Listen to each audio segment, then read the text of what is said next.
Mehrere Tornados haben in Florida gewütet. Schon bevor der Hurricane Milton am Mittwochabend in Florida auf Land getroffen ist, hat es erste Todesfälle und Schäden gegeben.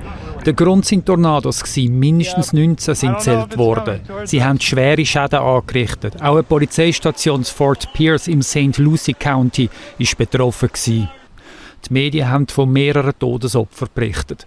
Der Hurricane Milton hat am Mittwochabend als Hurricane von der Kategorie 3 die Westküste von Florida erreicht. Das US-Hurricane-Zentrum meldet gefährliche Wind mit Geschwindigkeiten von 165 km pro Stunde.